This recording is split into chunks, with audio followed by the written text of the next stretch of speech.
सबसे पहली चीज़ है सेल्यूलर एग्जॉशन, मतलब आपका जो हमारा बॉडी आपको पता है वो सेल्स से बने हुए हैं, सेल्स से बने हुए हैं और सेल्स का रेगुलर बेसिस पे पुराने सेल डेड हो जाते हैं और नए सेल्स बनते हैं।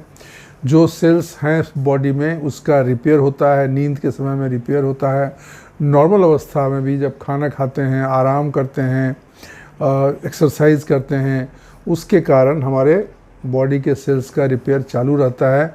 और ख़ासकर रात के वक्त जब आप सोते हैं तो नए सेल का निर्माण होता है। लेकिन अभी क्या है कि एक अवस्था आती है 75-80 के बाद, जबकि सेल्स जो है ना वो आउट ऑफ स्टीम हो जाते हैं, मतलब उनकी ताकत बहुत कम हो जाती है, उसमें रिपेयर होने की संभावना कम हो जाती है, वो थक जाते हैं। एग्जॉशन मतलब थकान। तो ये जो सेल्स है ना उसमें थकावट आ जाती है and they run out of steam. ठीक है। एक ये very chronic low grade breakdown system है जो ग्रेजुअली हमारे सेल्यूलर फंक्शन को इम्पेयर करता है, मतलब नुकसान करता है, काम नहीं करने देता है और उसकी वजह से इसमें दिक्कत होने लगती है।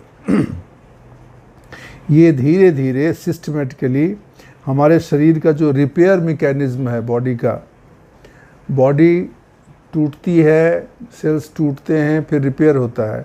तो रिपेयर का जो मैकेनिज्म है जिसमें रिपेयर होता है वो जो अफेक्ट करने लगता है, वो काम नहीं करता है, तो क्या होगा कि आपका रिपेयरिंग नहीं होगा। ये रिपेयरिंग नहीं होगा मतलब आपको छोटी सी चीज़ होगी वही नहीं ठीक होगा। खांसी हुई तो खांसी ही नहीं ठीक हो रहा है, मान लीजिए बुखार हो गया तो बुखार ही नहीं ठीक हुआ, कोई कुछ प्रॉब्लम हो गई, क्योंकि रिपेयर होने की संभावना कम हो जाती है और फिर आपको बहुत सारी बीमारियां लगने का खतरा रहता है।